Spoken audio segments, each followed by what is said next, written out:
Problema nila Tanggol kung paano sila makakalabas ng kulungan, lalo na nalaman nilang may patong na sila sa ulo.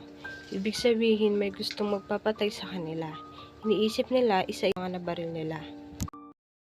Isa sa dahilan kung bakit gusto din ni Tanggol na makalabas sa kulungan para maabutan pa ni Tanggol si at mapigilan ito sa kasal niya. Sa labas, naging matika sila Tanggol, pero sa loob, dahil baguhan, uubra ang katapangan nila dito.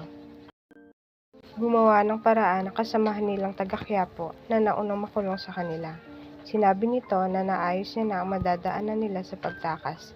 Kapag patay na ang ilaw sa gabi, sinabi niya na doon sila tatakas.